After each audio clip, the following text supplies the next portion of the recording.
Assalamualaikum warahmatullahi wabarakatuh.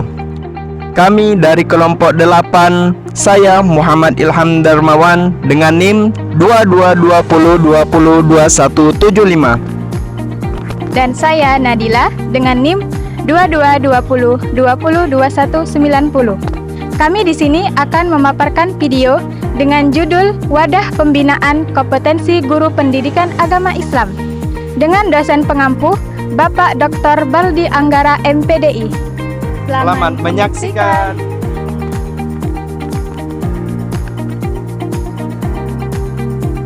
Sebelum kita memasuki materi lebih lanjut, kita harus mengetahui dulu jenis-jenis kompetensi guru. Yang pertama itu kompetensi sosial. Kemampuan guru untuk berinteraksi dan berkomunikasi secara efektif dengan berbagai pihak, seperti kepada siswa maupun sesama guru dan masyarakat. Yang kedua yaitu kompetensi pedagogik.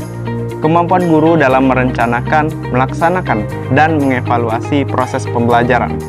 Yang ketiga yaitu kompetensi kepribadian. Kualitas guru yang dimiliki oleh guru mencerminkan sikap dan perilaku yang profesional. Yang keempat yaitu kompetensi profesional. Kemampuan guru dalam menguasai bidang studi yang diajarkan dan mengembangkan diri secara profesional.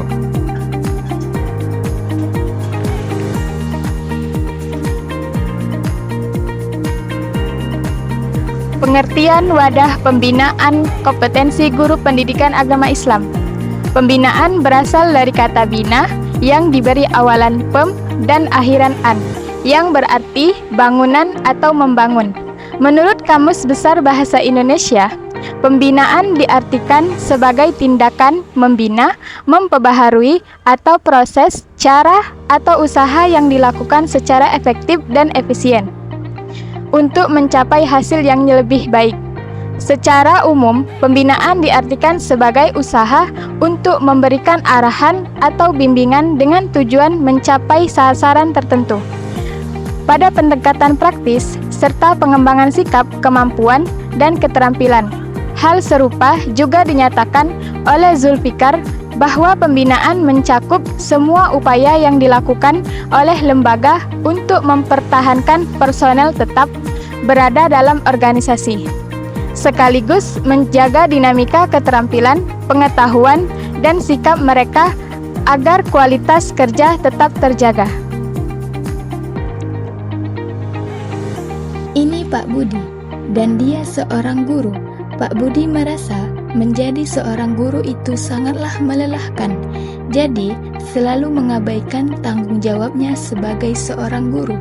Pak Budi termasuk guru yang tidak berkompeten. Guru yang tidak berkompeten merupakan guru yang tidak memiliki pengetahuan, keterampilan, dan sikap yang dibutuhkan untuk mengajar secara efektif. Ada beberapa ciri guru yang tidak berkompeten. Yang pertama, kurangnya persiapan. Guru datang ke kelas tanpa persiapan yang cukup, sehingga materi yang disampaikan terkesan tidak terstruktur atau berantakan. Yang kedua, kurangnya penguasaan materi.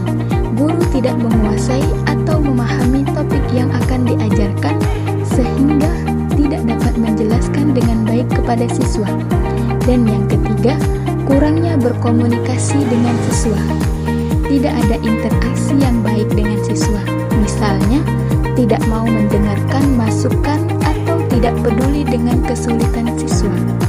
Nah, seorang guru yang berkompeten tidak hanya menguasai materi, tetapi juga memiliki kemampuan pedagogik, sikap profesional, dan empati dalam mengajar. Kesalahan pertama, Pak Budi membuat modul ajar menggunakan ChatGPT tanpa menguasai materi. Kesalahan kedua, Pak Budi kurang memahami materi yang diajarkan dengan alasan memberikan tugas kepada siswa. Di kantor, kalian silahkan kerjakan dari halaman 1 sampai 30. Itu dicatat ya nak. Kemudian dilanjutkan soal latihan pada halaman 31 sampai dengan 35. Itu bagian A, B, dan C. Bapak sebentar lagi mau ada acara. Silakan mengerjakan, selamat mengerjakan anak-anak.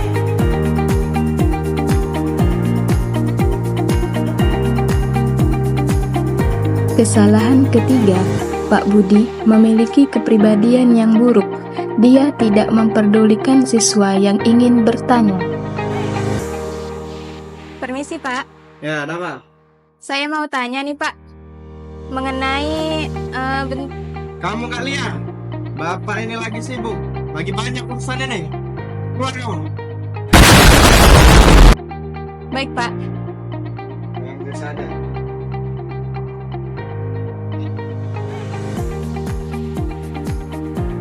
Kesel banget sama Bapak itu.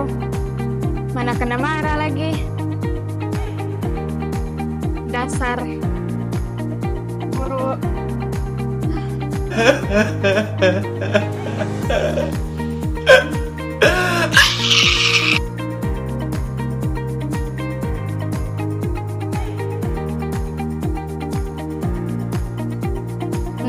jadi jangan kayak Pak Budi ya teman-teman. Jadilah guru yang berkompeten dan memiliki rasa tanggung jawab.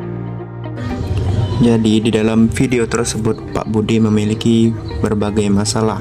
Yang pertama yaitu menggunakan ChatGPT tanpa menguasai materi. Jadi solusinya yang pertama mendalami materi sebelum membuat modul untuk memastikan pemahaman yang baik. Yang kedua menggunakan teknologi seperti ChatGPT sebagai alat bantu bukan pengganti kompetensi. Yang ketiga mengikuti pelatihan atau workshop. Pada video kedua, kesalahan Pak Budi sering terlambat masuk kelas. Jadi solusinya yang pertama meningkatkan manajemen waktu untuk memastikan kehadiran tepat waktu. Yang kedua menjadikan kedisiplinan sebagai teladan yang bagi siswa. Yang ketiga membuat jadwal harian yang lebih terorganisir untuk mendukung kedisiplinan. Kesalahan ketiga, Pak Budi kurang memahami materi dan hanya memberikan tugas. Jadi solusinya yang pertama membaca dan mendalami referensi terkait materi ajar. Yang kedua mengikuti pelatihan atau bimbingan teknis untuk meningkatkan kompetensi mengajar. Yang ketiga aktif berdiskusi dengan guru lain untuk memperluas wawasan materi. Yang keempat menerapkan pendekatan pembelajaran yang melibatkan interaksi aktif antara guru dan siswa.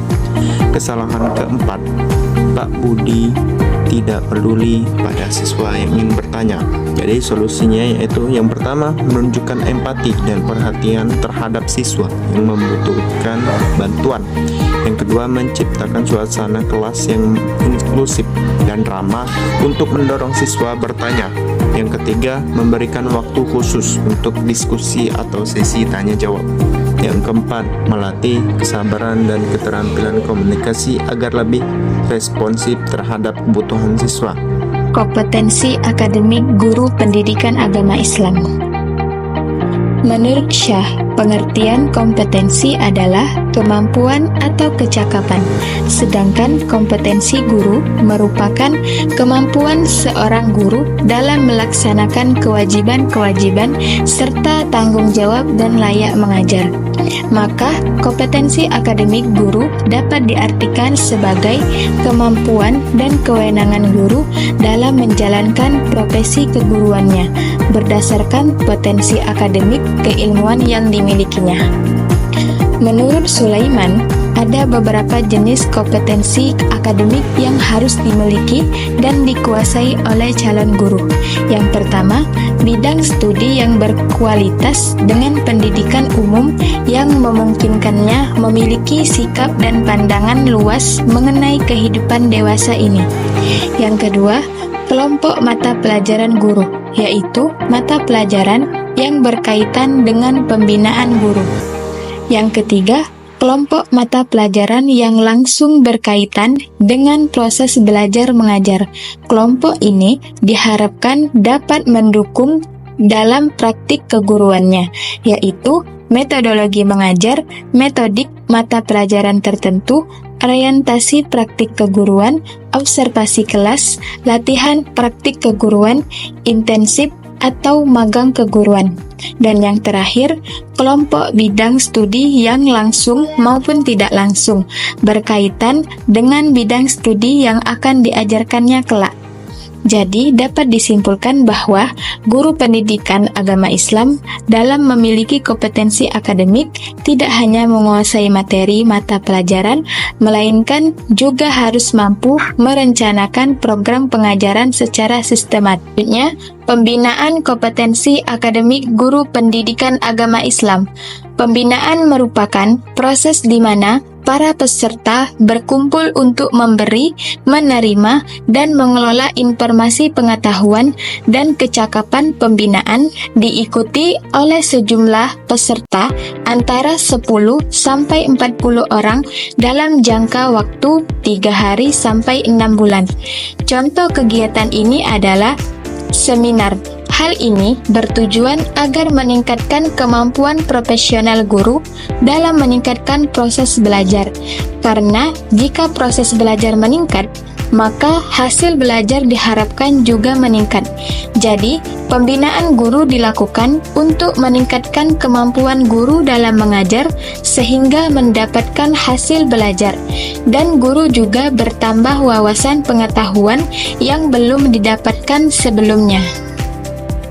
Kita simpulkan bahwa wadah pembinaan kompetensi guru pendidikan agama Islam merupakan sarana penting untuk meningkatkan kualitas pembelajaran agama di sekolah.